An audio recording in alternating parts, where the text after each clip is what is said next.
जय माँ भगवती, जय कुलदेवी माँ, जय माँ सरस्वती, जय ઢોરાવાળા હનુમાનજી महाराज। मारा तमाम यूट्यूब में જેટલા ફોલોવર્સ છે, જેટલા મારા ચેનલમાં જે તમે મિત્રો જોઈ રહ્યા છો, તમામને મારા જય સિયારામ, જય શ્રી કૃષ્ણ, હર હર મહાદેવ। મારી ચેનલમાં આવનારા તમામ મિત્રોનું હૃદયપૂર્વક સ્વાગત છે। અને આ ચેનલ દ્વારા એક નવો વિચાર એવો આવ્યો છે કે ઘણા મિત્રો એમ કહે છે કે તમને થોડું ઘણું સંગીતનું નોલેજ છે, તો એવા સંગીત ક્લાસના વિડીયો બનાવો। તો ઘણા લોકોની એવી માઇક છે, તો મારે સંગીતના વિડીયો અમુક રાગ વિશે, અમુક ગીત શીખવા માટે, લોકગીત શીખવા માટે, ભજન શીખવા માટે એના વિડીયો મારે બનાવવાની થોડીક ઈચ્છા છે। તો સર્વ મિત્રોનો સાથ અને સહકાર મળે તો આ મારી ચેનલને સબસ્ક્રાઈબ કરજો, શેર કરજો અને તમારા મિત્રોને અવશ્ય શેર કરજો અને લાઈક કરજો અને કોમેન્ટ પણ કરજો કે મારો વિડીયો તમને કેવો લાગ્યો। તો આપણે શરૂઆત એક એવા રાગથી કરવી છે જે રાગ હું તમને આગળના વિડીયોમાં જણાવું છું। પરંતુ મિત્રો, શરૂઆત છે, થોડોક સાથ અને સહકાર આપશો અને આ વિડીયોને બને એટલો શેર કરજો।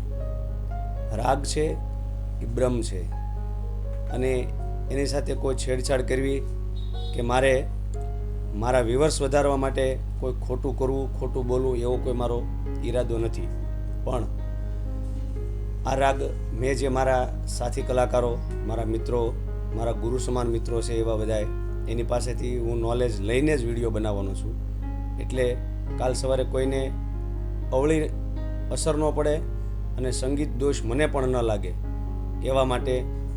એટલા માટે હું પણ વિડીયો એવી રીતે જ બનાવવાનો છું કે તમને પણ સાચું નોલેજ મળે અને કાંઈ રાગ વિશે તમારે આગળ પણ જાણવું હોય તો એની પણ કોમેન્ટ કરજો, એના પણ આપણે વિડીયો આગળ બનાવશું।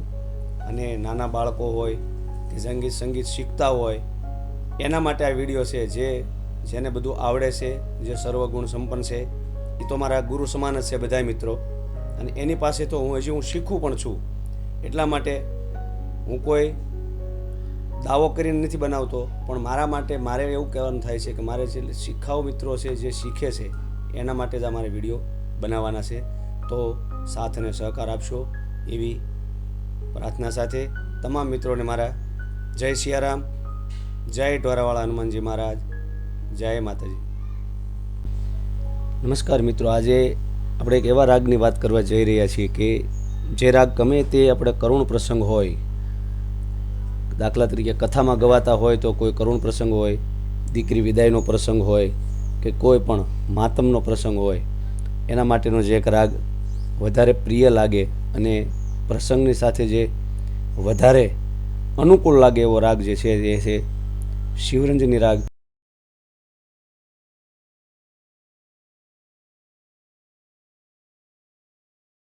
એ રાગ આપણે નોટેશન સાથે શીખશું અને મારી સાથે તમામ જોડાયેલા મિત્રો, ઘણા મિત્રોને મને કોમેન્ટ પણ આવેલી છે આગલા વિડીયોમાં અને એ રાગ વિશે જણાવવાનું કહ્યું છે। તો મને જે કાંઈ મારા ગુરુના પ્રતાપે જે કાંઈ મને થોડું ઘણું આવડે છે એ હું તમને થોડુંક નોલેજ આપવાની મહેનત કરીશ। અને જો તમને વિડીયો પસંદ આવે તો વિડીયોને શેર કરજો, સબસ્ક્રાઈબ કરજો અને ચેનલને લાઈક કરજો અને સાથે કોમેન્ટમાં જણાવજો કદાચ કાંઈ આગળ તમારે કાંઈ જાણવાની ઈચ્છા હોય તો આગળ ઘણા પણ મારે એવા વિડીયો બનાવવાના છે કે જેથી કરીને મને પણ આનો રિયાઝ મળે અને તમને પણ થોડું આના વિશે બેઝિક જાણકારી મળે। એટલા માટે શિવરંજની રાગ એના નોટેશન જણાવું તો આ આપણો 4 સફેદ એટલે સા છે। મેં જો કે સ્કેલ નીચે કરેલો છે પણ 4 સફેદ અને એ આપણે એનો સા લઈએ તો 4 સફેદ એટલે એનો સા,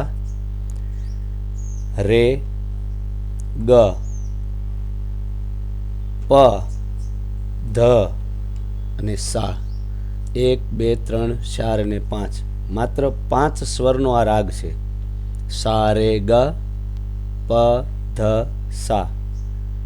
આરોહ અને અવરોહ એના એ જ ટોન છે, એમાં કોઈ આરોહ અવરોહમાં કોઈ ચડ ઉતર આવતું નથી અને વચ્ચે અવરોહમાં કોઈ સ્વર ન લેવાનો હોય કે આરોહમાં ન લેવાનો એવો કોઈ સ્વર નથી।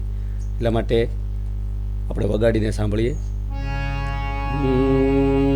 સા રે ગા પા ધા સા